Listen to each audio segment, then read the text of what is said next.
Hello દીકરાઓ કેમ છો? મજામાં? રેગ્યુલર લેક્ચર અટેન્ડ કરો છો ને? ઓકે. આઈ હોપ કે તમે બધા ટોપિક્સ વ્યવસ્થિત વેરી વેલ યાદ કરતા હશો અને એના એમસીક્યુઝ પણ જોતા રહેશો. અને દરેક રેફરન્સ બુક્સ માંથી વ્યવસ્થિત સોલ્વ કરતા હશો. હવે આજના લેક્ચર નંબર 7 ની અંદર આપણે એક એક્સ્ટ્રા ટોપિક લેવાનો છે. એ છે લેંગમ્યુર એડસોર્પ્શન આઇસોથર્મી. લેંગમ્યુર અધિશોષણ સમતાપી. જે ફ્રુન્ટલીચ ને મળતું આવે છે ઓલમોસ્ટ સિમિલર, પણ એક ડિફરન્સ છે. ફ્રુન્ટલીચ અધિશોષણ સમતાપી હતું ને એ ભૌતિક અધિશોષણને લાગુ પડતું, અને લેંગમ્યુર અધિશોષણ સમતાપી છે ને એ રાસાયણિક અધિશોષણને લાગુ પડે. ભૌતિક અધિશોષણ હોય ને એમાં બહુસ્તરીય રચના હોય, મતલબ એક સ્તર ઉપર બીજું સ્તર, ત્રીજું સ્તર, ચોથું સ્તર. ભૌતિક અધિશોષણમાં આવી ઘટના થાય. રાસાયણિક અધિશોષણ હોય ને એમાં માત્ર એક જ સ્તરનું નિર્માણ થાય, યુનિલેયર, એક લેયર નું નિર્માણ થાય. લેંગમ્યુર અધિશોષણ સ્પેશિયલી રાસાયણિક અધિશોષણને લાગુ પડે છે. ઓકે, હવે લેંગમ્યુર અધિશોષણની શરૂઆત કરીએ ને એની પહેલા લેંગમ્યુર નામના વ્યક્તિએ અમુક અભિધારણાઓ જે નક્કી કરેલી હતી, ધારણાઓ નક્કી કરેલી હતી. એ ધારણાઓ કઈ છે તો કે કોઈ પણ અધિશોષક પર નું જે સક્રિય સ્થાન છે, એટલે કે જે છિદ્ર છે જ્યાં અધિશોષિતના ઘટકો બેસવાના છે, એ પ્રત્યેક સ્થાન એ તેની આજુબાજુના સ્થાનથી સ્વતંત્ર છે. એનો મતલબ કે અધિશોષકની સપાટી ઉપર કોઈ એક જગ્યાએ, કોઈ એક સ્થાને અધિશોષિતનો ઘટક કણ બેસેલો છે કે નહીં, તેની સાથે તેની આજુબાજુના સ્થાનને કોઈ સંબંધ નથી, એટલે કે સ્વતંત્ર છે. મતલબ બાજુના સ્થાન ઉપર અધિશોષક બેઠેલો છે અને આપણા સ્થાન ઉપર અધિશોષક બેઠેલો છે કે નહીં તેની સાથે કોઈ નિસ્બત નથી. પ્રત્યેક સ્થાન ઇન્ડિવિડ્યુઅલી છે, સ્વતંત્ર છે. રેડી? તો પહેલી ધારણા હતી, વાત કરી લેંગમ્યુર અધિશોષણ સમતાપી રાસાયણિક અધિશોષણને લાગુ પડે છે, જ્યારે ભૌતિક અધિશોષણ છે ફ્રુન્ટલીચ અધિશોષણ માટે લાગુ પડે છે. હવે ધારણા 2 છે. પહેલી ધારણા મેં કીધી, આકૃતિ આધારે બતાવ્યું છે સમજાવવા માટે કે ભાઈ અધિશોષક દોરેલો છે, તેની સપાટી ઉપર નાના નાના છિદ્રો જોઈ શકો છો, એમાં કોઈ સ્થાને અધિશોષણ થઈ ગયેલું છે, કોઈ સ્થાન ખાલી છે. એટલે પ્રત્યેક સ્થાન છે અધિશોષકની સપાટી પર રહેલ પ્રત્યેક સ્થાન તેની આસપાસના સ્થાનથી સ્વતંત્ર છે, એટલે બાજુના કોઈ સ્થાનમાં અધિશોષણ થયું છે કે નહીં તે વાતથી સ્વતંત્ર છે. બીજો મુદ્દો, અધિશોષણની ઘટનામાં આ જે અધિશોષણ થાય છે એટલે વાયુઓ સપાટી પર સ્થગિત થાય છે. લેંગમ્યુર નામના વ્યક્તિએ, સાયન્ટિસ્ટે, તે અધિશોષણને ઠારણ તરીકે દર્શાવ્યું છે. ઠારણ, કેમ કે વાયુનું ઠારણ થાય ત્યારે અધિશોષક ઉપર સ્થગિત થાય ને, એટલે એને ઠારણ શબ્દ વાપરેલો છે. અને મિત્રો, જ્યારે સંતુલન પામશે ત્યારે કેવું થાય કે અમુક ઘટકણો બેસી જાય, એક લેયરનું નિર્માણ થાય, પછી સંતુલન સર્જાય ત્યારે ઘટકણ પાછા વિખેરિત થાય, એટલે કે અપશોષણ પણ પામે. તો એ અપશોષણની ઘટનાને કીધું બાષ્પાયન, કેમ કે અધિશોષણનો વિરોધી અપશોષણ હોય તો ઠારણનો વિરોધી બાષ્પાયન થવું બટ નેચરલ છે. તો તેને અધિશોષણની ઘટનાને વાયુનું સંઘનન એટલે કે ઠારણ તરીકે કલ્પેલું છે, જ્યારે બાષ્પાયન તરીકે અપશોષણને ગણતરીમાં લીધેલ છે. અને હવે લેંગમ્યુર અધિશોષણ સમતાપીનું સૂત્ર છે x/m = AP upon 1 + B * P. મિત્રો, આ સમીકરણ મેં સીધું લખેલું છે. આપણે આ જે થિયરી છે એ થિયરીમાં આ સમીકરણની સાબિતી આપવાની નથી. આ થિયરીની સાબિતી સિમ્પલ અને સરળ છે. સંતુલનનો કોન્સેપ્ટ વાપરી અને તમે આ સૂત્ર તારવી શકો છો. પરંતુ આપણે બિનઉપયોગી છે, પૂછાતી નથી, કોઈ પણ કોમ્પિટિટિવ એક્ઝામમાં એની તારવણી પૂછાતી નથી, એટલે હું તમને એ તારવણી અત્યારે કરાવતો નથી, કેમ કે આ સૂત્ર કઈ રીતે આવે છે કોઈ ભણવાની અભ્યાસ કરવાની જરૂર નથી. સીધું તમે સૂત્ર યાદ રાખી શકો છો. x/m = A * P upon 1 + B * P. હા, જેમાં x/m શું છે? x/m વિશિષ્ટ અધિશોષણ છે, જ્યાં m અધિશોષકનું દળ અને m અધિશોષિત અને અપશોષિત વાયુ વચ્ચે સંતુલન સ્થપાય ત્યારે અધિશોષણ પામેલા વાયુનો જથ્થો, પણ આમાં શબ્દ બદલશે. કયું આવશે? ઠારણ અને બાષ્પાયન વચ્ચે સંતુલન સ્થપાય ત્યારે અધિશોષકની સપાટી ઉપર જે વાયુના ઘટકો અધિશોષણ પામેલા છે તેની સાંદ્રતા. રેડી? તો x/m બરાબર AP/1 + BP જ્યારે અધિશોષણની ઘટનામાં સંઘનન અને બાષ્પાયન સંતુલન સ્થપાય ત્યારે થતું વિશિષ્ટ અધિશોષણ x/m = A/P/1 + B/P, જ્યાં P વાયુની સાંદ્રતા એટલે કે દબાણ અને A અને B અચળાંક છે, જેમ સ્પૃંડલીચમાં K અને N બે અચળાંક હતા એ જ રીતે. ઓકે, તો હવે આપણે આગળ વધારીએ આ ઘટનાને અને આ સમીકરણને હું 1 નંબર આપું તો સમીકરણ 1 ને વ્યસ્ત કરવામાં આવે તો તમે આમ લખી શકશો m/x = 1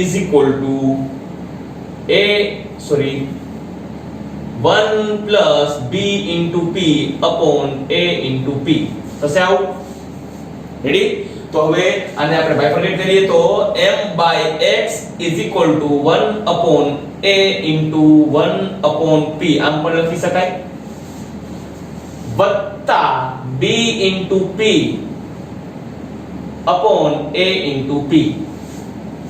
તો દબાણને આપણે જો કેન્સલ કરીએ નીથી તો m/x = 1/A/1/P + B/A. લેંગમ્યુર અધિશોષણ સમતાપી માંથી ઉત્પન્ન થતા આ સમીકરણને જો સમીકરણ 2 કહો તો આ સમીકરણ 2 ને હું સરખાવીશ કેની સાથે? y = mx + c સાથે સરખાવીએ અને જેમ ફ્રુન્ડલીચ અધિશોષણમાં log x/m વિરુદ્ધ log p નો આલેખ દોરતા એ જ રીતે આમાં પ્રાયોગિક ધોરણે m/x વિરુદ્ધ 1/p નો આલેખ દોરવામાં આવે. તો અહીં તમે જો આલેખ દોરશો સમતાપી m/x વિરુદ્ધ 1/p y વિરુદ્ધ x નો આલેખ, તો આ આલેખ પણ સુરેખ મળશે ફ્રુન્ડલીચ અધિશોષણ સમતાપીની જેમ જ. અને આ સુરેખ આલેખમાં જે ઢાળ આવશે એ ઢાળ આવશે m એટલે 1/a, જ્યારે આંતર છે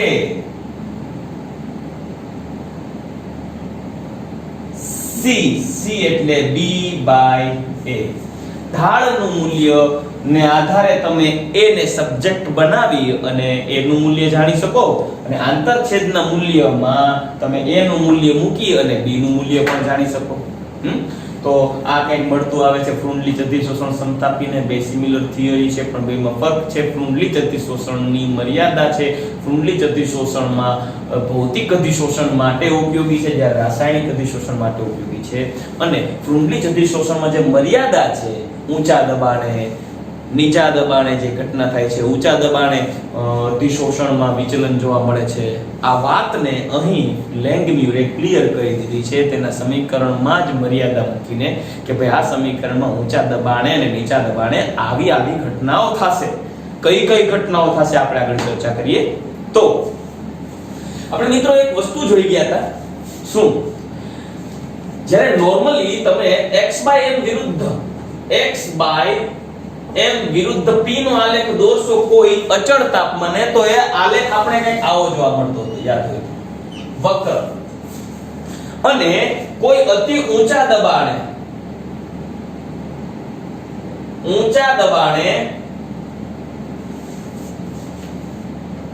દબાણે આ સમતાપી વક્ર છે, સમતાપી વક્ર સંતુલન ધારણ કરતું હતું એટલે ઊંચા દબાણે અધિશોષણ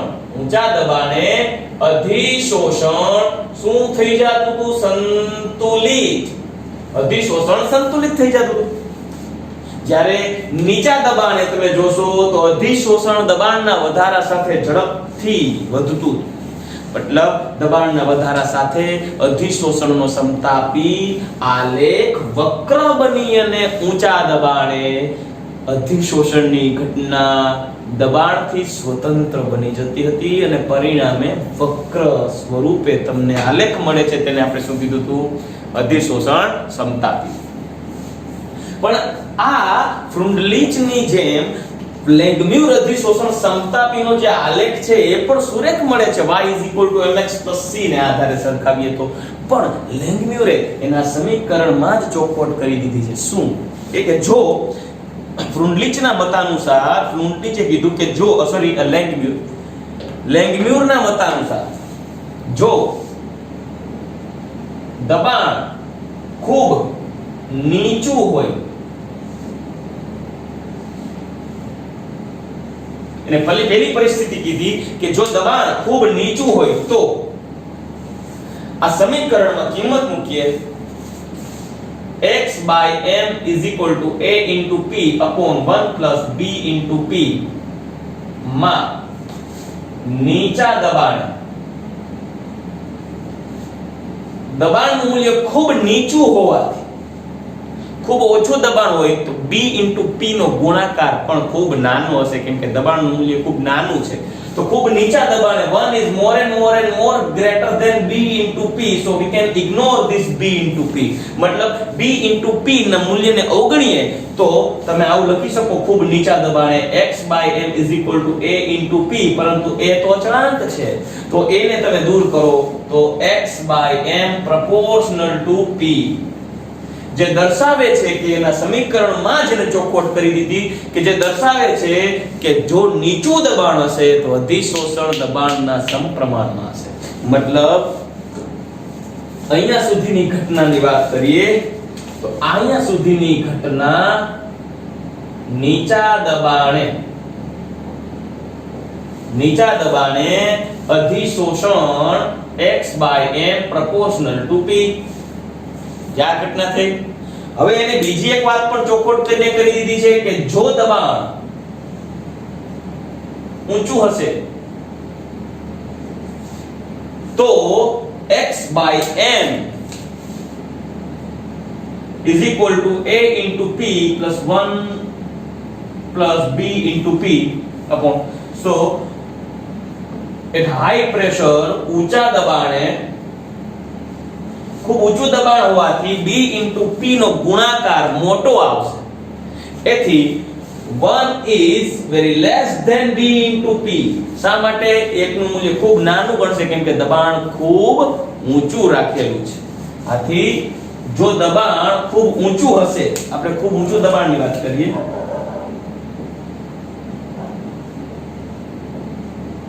તો આને આધારે એકને અવગણતા x by m is equal to a into p upon b into p, માટે x by m is equal to a by b બરાબર અચળ.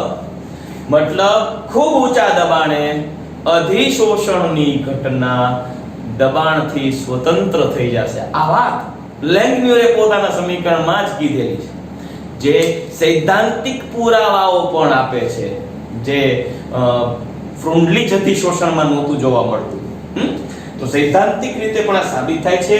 અને આ જે ઘટના છે એ ઘટના આપણે અહીં જોઈએ તો આ બિંદુએથી અહીં x by m બરાબર a by b અચળ થઈ જશે. અહીંથી ઊંચા દબાણે, કયા દબાણે? ઊંચા દબાણે.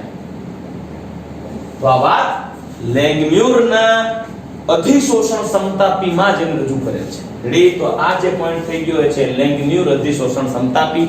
પણ યાદ રાખજો, લેંગમ્યુર અધિશોષણ સમતાપીની અંદર મહત્વની વાત કે તેને બે ધારણા કરેલી છે. એક, અધિશોષક પર રહેલું સક્રિય સ્થાન છે, છિદ્રો છે, તેની આજુબાજુના છિદ્રોથી કેવા છે? સ્વતંત્ર છે. પછી બીજી વાત, અધિશોષણની ઘટનામાં સંઘનન અને બાષ્પાયનની ઘટનાઓને ધારણ કરેલી છે. મતલબ અધિશોષણને સંઘનન અને અપશોષણને બાષ્પાયન. અને જ્યારે અધિશોષણ અને બાષ્પાયનની ઘટના વચ્ચે સંતુલન સ્થપાય ત્યારે એ સંતુલનને થતું વિશિષ્ટ અધિશોષણ x by m is equal to ap upon 1 plus b into p. મિત્રો યાદ રાખજો, આનું સમીકરણ તારવણી કરવાની કોઈ જરૂર નથી, પણ આ લેંગમ્યુર અધિશોષણ સમતાપી આપવાને કારણે લેંગમ્યુર નામના વ્યક્તિને નોબેલ પ્રાઇઝ પણ આપેલું છે. તો સિમ્પલ રીતે તારવણી મળશે સંતુલન ચેપ્ટરને આધારે. પછી આ સમીકરણને વ્યસ્ત કરીએ અને તેનું સાદુરૂપ આપીએ તો આ સમીકરણને આધારે સમીકરણ 2 ને આધારે તેને સરખામણી કરો y mx c સાથે તો mx m/x વિરુદ્ધ 1/p નો આલેખ પણ સુરેખ મળે, જેમ ફ્રુન્ડલીચમાં log x m વિરુદ્ધ log p નો આલેખ દોરતા હતા. ઢાળ મળશે 1/a અને આંતરછેદ મળશે b/a. પરંતુ તેમની બે કન્ડિશન હતી કે જો ખૂબ દબાણ નીચું હશે તો b p ની વેલ્યુ ખૂબ નાની હશે તો અધિશોષણની ઘટના દબાણના સમપ્રમાણમાં થશે, જે નીચા દબાણે જ શક્ય બનશે. ચોખવટ કરી દીધી. બીજી વાત, ખૂબ ઊંચું દબાણ હશે તો b p ની વેલ્યુ ખૂબ વધી જશે તો 1 ને અવગણી શકાય અને x/m અચળ થઈ જશે, એટલે અધિશોષણ દબાણથી સ્વતંત્ર બની જશે જ્યારે દબાણ ખૂબ ઊંચું હશે. આ ઘટનામાં ચોખવટ કરેલી છે લેંગમ્યુરે. ફ્રુન્ડલીચ આ વાતની ચોખવટ નથી કરી એટલે એને મર્યાદા આપી દીધી અને એ જ મર્યાદાની વાત લેંગમ્યુરે પોતાના સિદ્ધાંતની અંદર પોતાની તારવણીની અંદર ચોખવટ કરીને કીધેલી છે, એટલે એની આ મર્યાદા ન થઈ. રેડી? તો આજે આપણે આ પોઈન્ટની અંદર લેંગમ્યુર અધિશોષણ સમતાપી જોઈ ગયા. હવે આપણે આગળ જોશું તો આ લેંગમ્યુર અને ફ્રુન્ડલીચ વચ્ચે એક નાનકડો તફાવત આપી અને દ્રાવણોમાં ફ્રુન્ડલીચ અધિશોષણ સમતાપી અંગેની ચર્ચા કરીએ. રેડી? તો આગળ વધીએ.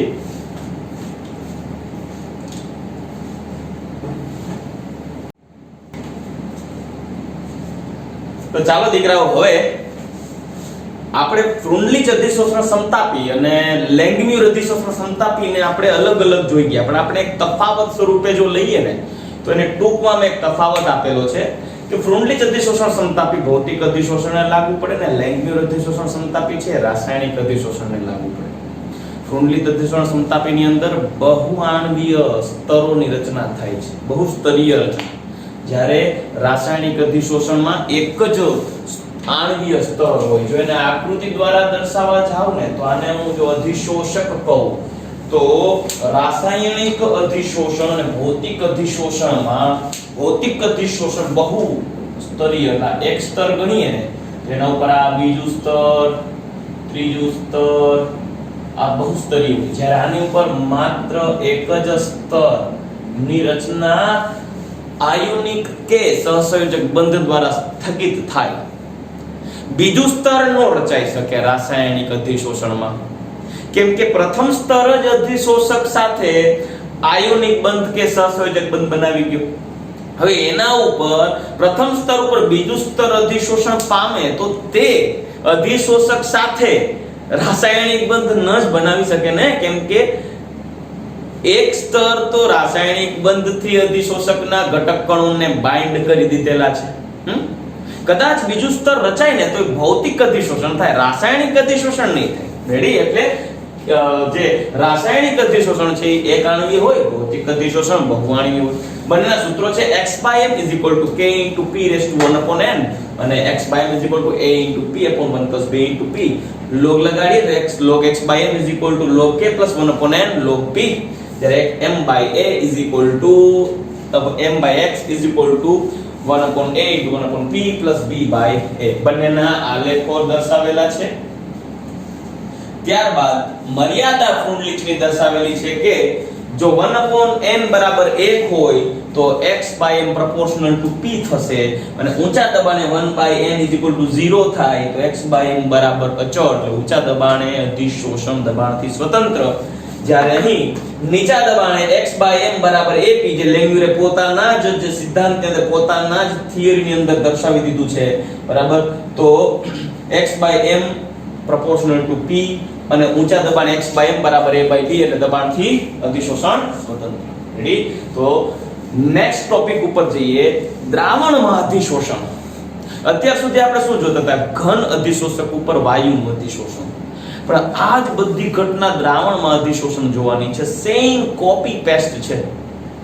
દ્રાવણમાં અધિશોષણ કેમ કહું તો તમારે સૌથી પહેલા એક દ્રાવણ લેવાનું અને હું એક એક્ઝામ્પલ થકી હું તમને જો એક સમજાવું તો મારી પાસે એક પાત્ર છે. પાત્રની અંદર મારી પાસે રંગીન દ્રાવણની અંદર એક દ્રાવણ છે. દ્રાવણમાં મેં રંગીન ઘટકો નાખેલા છે. દાખલા તરીકે રંગીન એટલે કે લિટમસ દ્રાવણ કહેવાય. લિટમસ દ્રાવણ એટલે રંગીન દ્રાવણ. મારી પાસે કોઈ રેડ કલરના રંગ દર્શાવતું એક દ્રાવણ છે જેમાં રંગીન ઘટક કણો છે લાલ રંગના. બરાબર, આ લિક્વિડ છે જેમાં રંગીન ઘટક કણો છે લાલ રંગના. હું એની અંદર ચારકોલ અધિશોષક ઉમેરું છું. શું ઉમેરું છું? ચારકોલ. ચારકોલ એટલે કોલસો. ચારકોલ અધિશોષક ઉમેરી દઉં છું. ચારકોલ અધિશોષક ઉમેરીશ તો થોડા સમય બાદ જ્યારે અધિશોષણની ઘટના આગળ વધશે ને ત્યારે થોડા સમય બાદ ચારકોલની સપાટી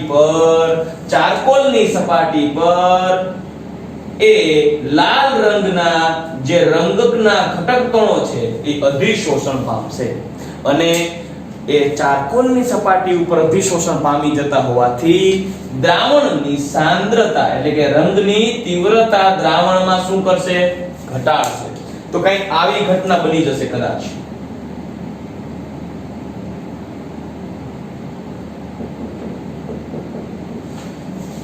જોઈ શકો છો અહીં છે દ્રાવણમાં લાલ રંગની તીવ્રતા વધારે છે, અધિશોષક ઉમેરીએ ચારકોલ, ત્યારે ચારકોલની સપાટી ઉપર રંગના ઘટક કણો છે એ જમા થઈ જશે. રેડી? તો આ થઈ ગયું દ્રાવણમાં અધિશોષક. ઘન અધિશોષક ઉપર દ્રાવણમાં રહેલા ઘટકોનું અધિશોષણ. એના એક્ઝામ્પલ્સ લઈએ તો આ જ રીતે ઠીક છે મેં આ તો રંગીન દ્રાવણ લીધું હતું પણ હું એક કામ કરું એસિટિક એસિડનું દ્રાવણ લઉં CH3COOH નું જલીય દ્રાવણ. એ CH3COOH ના જલીય દ્રાવણમાં હું બહારથી ચારકોલ શક્ય હોય તો પાવડર નાખશું કેમ કે પાવડર છે ઉત્તમ અધિશોષક ગણાશે તેના ઘન સ્ફટિકમય સ્વરૂપ કરતા. તો તે એસિટિક એસિડના પાત્રમાં દ્રાવણના પાત્રમાં હું ચારકોલ નાખી દઉં તો ચારકોલની સપાટી ઉપર એસિટિક એસિડના ઘટક કણો છે એ અધિશોષણ પામવાની શરૂઆત કરશે. માનો કે શરૂઆતમાં મેં 5 મોલર એસિટિક એસિડ નું દ્રાવણ લીધેલું છે. કેટલા મોલર? આનો દાખલો બન્યો. 5 મોલર એસિટિક એસિડ નું દ્રાવણ લીધું છે 1 લિટર. એમાં મેં 10 ગ્રામ કોલસો નાખી દીધો. કેટલા ગ્રામ? 10 ગ્રામ. તો 5 લિટરના દ્રાવણમાં કેલ્ક્યુલેટ કરી શકીએ કે 5 લિટર 5 મોલર CH3COOH નું 1 લિટર દ્રાવણ લઈ એમાં 10 ગ્રામ ચારકોલ ઉમેરી દીધો. તો ચારકોલની સપાટી ઉપર એસિટિક એસિડના દ્રાવણમાંથી એસિટિક એસિડના ઘટક કણો ચારકોલની સપાટી ઉપર અધિશોષણ પામશે. અધિશોષણ પામશે એટલે દ્રાવણમાંથી ચારકોલ ઉપર સેટલ થઈ ગયા કોણ? અધિશોષકના સપાટી પર અધિશોષિત અને એ એસિટિક એસિડ. એટલે દ્રાવણમાં એસિટિક એસિડની સાંદ્રતા ઘટી જશે. ધારો કે દ્રાવણમાં એસિટિક એસિડની સાંદ્રતા ઘટીને થઈ ગઈ 3 મોલર. કેટલા મોલર? 3 મોલર. રેડી? તો શરૂઆતમાં દ્રાવણની સાંદ્રતા હતી 5 મોલર પરંતુ અધિશોષણ ને અંતે સાંદ્રતા થઈ ગઈ દ્રાવણની 3 મોલર. તો મિત્રો કયો કેટલા મોલર સાંદ્રતા ઓછી થઈ? કેટલી સાંદ્રતા ઘટી ગઈ? 5 હતી.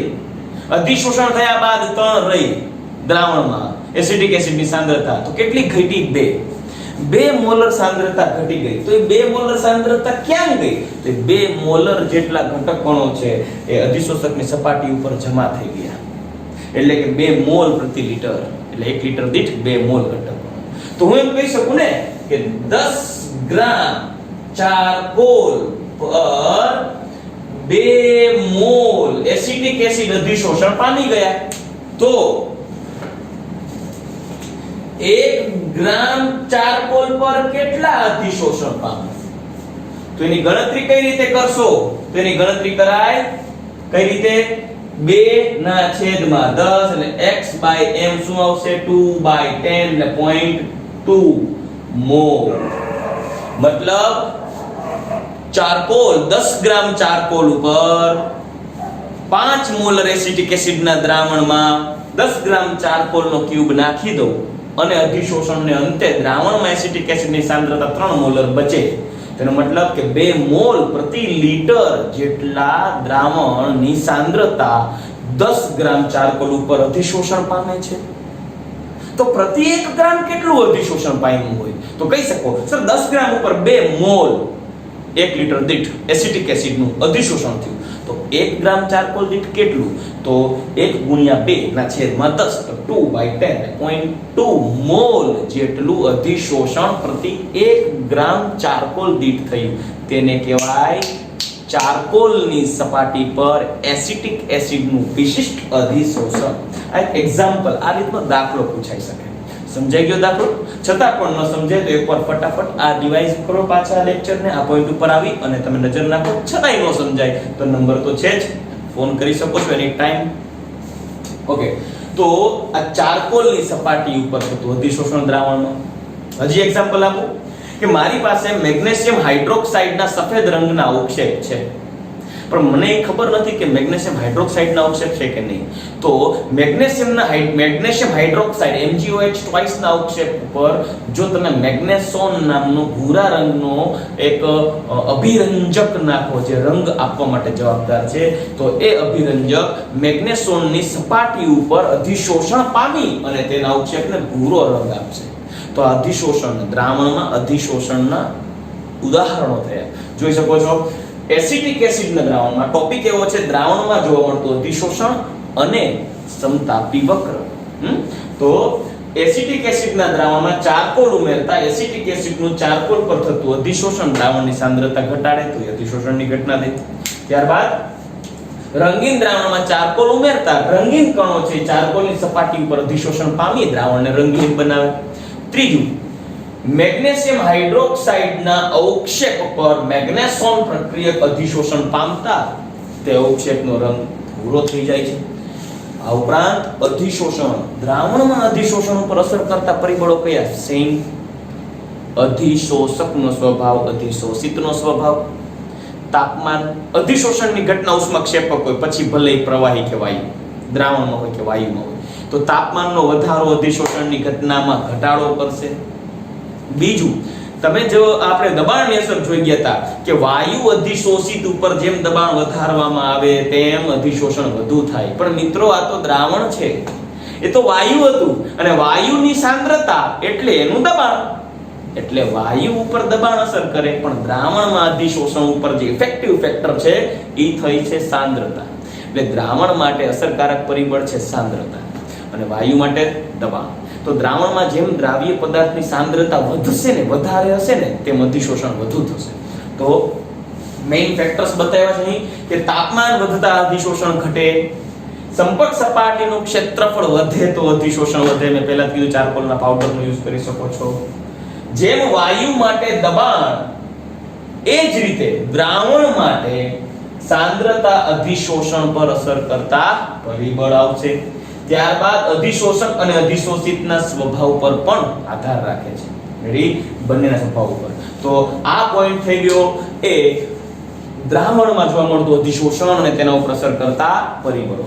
નાનકડો પોઈન્ટ જોઈ, દ્રાવણ માટે ખરેખર દ્રાવણના અધિશોષણની ક્રિયાવિધિ સમજાવી શકાતી નથી જેમ તમે વાયુમાં સમજાવો છો એમ, પણ ફ્રુન્ડલીચ અધિશોષણ સમતાપીનો ઉપયોગ કરી અને દ્રાવણની ક્રિયાવિધિ, દ્રાવણમાં અધિશોષણની ક્રિયાવિધિ સમજાવવા પ્રયત્ન કરી શકાય. તો આપણે નેક્સ્ટ ટોપિક લઈએ દ્રાવણમાં અધિશોષણ માટે ફ્રુન્ડલીચ અધિશોષણ સમતાપી. રેડી?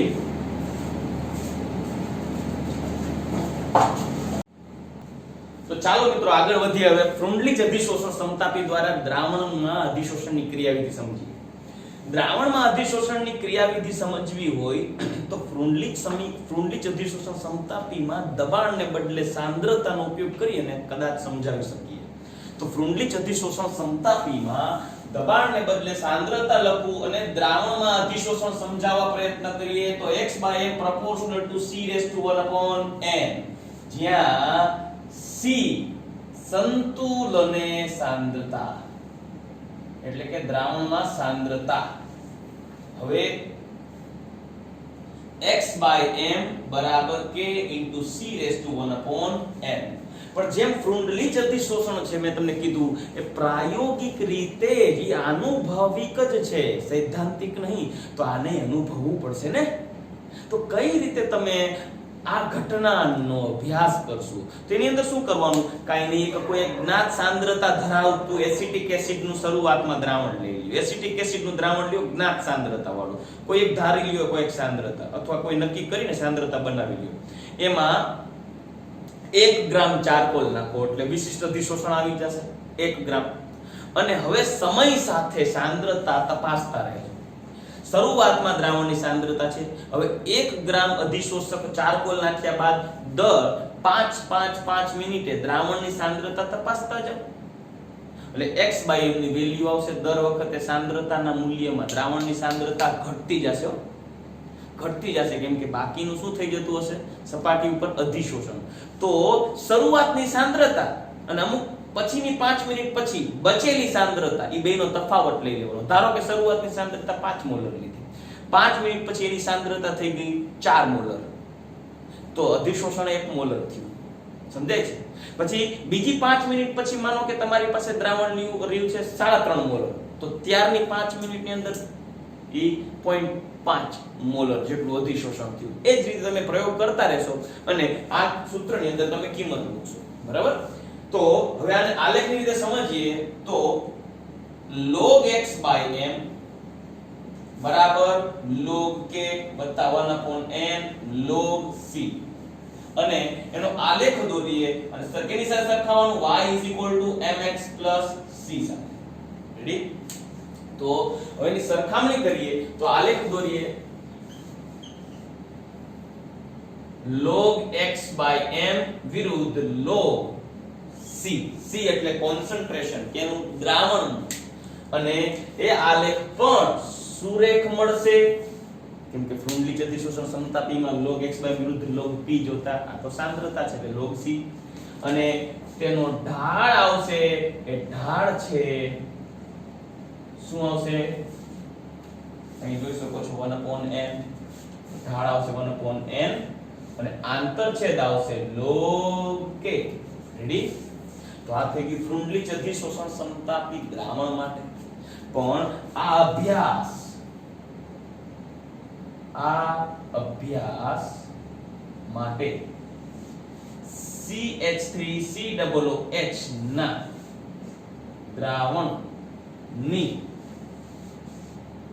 દ્રાવણનો ઉપયોગ કરી તેમાં m દળ નો ચારકોલ ઉમેરી સમયાંતરે અધિશોષણ ની માત્રા x/m અને સાંદ્રતા c ની ગણતરી કરી અને પ્રાયોગિક રીતે આ ફ્રુન્ડલીચ અધિશોષણ સમતાપીમાં એપ્લાય કરી શકાય છે. એટલે ફ્રુન્ડલીચ અધિશોષણ સમતાપીમાં તમે એપ્લાય કરી શકો છો. અધિશોષણ થયું તે જાણી શકો છો. ગણતરી કરી અને ફ્રુન્ડલીચ અધિશોષણ જાણી શકાય છે. તો આજના લેક્ચરમાં આપણે લેંગમ્યુર અધિશોષણ સમતાપી, ફ્રુન્ડલીચ અને લેંગમ્યુર અધિશોષણ સમતાપીનો તફાવત, દ્રાવણમાં થતા અધિશોષણના ઉદાહરણો, તેના ઉપર અસર કરતા પરિબળો અને દ્રાવણના અધિશોષણની ક્રિયાવિધિને સમજાવવા માટે ફ્રુન્ડલીચ અધિશોષણ સમતાપીની મદદ લઈ અને એ સમજૂતી આપેલ છે. મિત્રો આજનો લેક્ચર આપણે અહીંયા પૂરા કરીએ અને દરેક મિત્રોને ખાસ વિનંતી છે રોજે રોજનું વર્ક કરજો, પૂરી ઈમાનદારીથી તમે ટેસ્ટ આપજો. આપણે સ્કૂલમાં ટેસ્ટ પણ આપણે ચાલુ કરેલી છે. મિત્રો આપણે કરેલા કર્મ આપણે જ ભોગવવા પડશે, પછી ભલે સારા કર્મ હોય કે નબળા કર્મ હોય. જો સારા કર્મ હશે તો ભવિષ્યમાં સારું ફળ પામશો અને નરસા કર્મ હશે તો નરસા ફળ પામશો. એટલે અત્યારે જે તમારી ફરજમાં આવે છે રેગ્યુલર અભ્યાસ કરવાનો, તો એ તમે વ્યવસ્થિતપણે આપની ફરજ નિભાવશો. ભવિષ્યમાં ભગવાન તમને તમારી મહેનતનું ફળ અચૂક આપશે. રેડી? બાકી કોઈ પણ જગ્યાએ અમારા કોઈ પણ સ્ટાફ એટલે અમે કોઈ પણ શિક્ષકની ક્યારેય પણ જરૂર પડે તો આપ અમને પર્સનલી કોલ કરી શકો છો. અને હવે ખાસ અગત્યની સૂચના કે દરેક વિદ્યાર્થીઓ, આપણા શહેરની અંદર કોરોનાના પોઝિટિવ કેસીસ આવેલા છે, એટલે દરેક વિદ્યાર્થીઓને ખાસ વિનંતી, ઘરે રહે, સોશિયલ ડિસ્ટન્સિંગનું પાલન કરે અને બહાર જવાનું શક્ય હોય ત્યાં સુધી ટાળજો એવી અમારી ખાસ વિનંતી છે. કેમ કે જો તમારી હેલ્થ બગડશે તો તમારું ભવિષ્ય પણ બગડશે. એટલે પ્લીઝ પ્લીઝ પ્લીઝ મહેનત કરો. જય શ્રી કૃષ્ણ. બાય.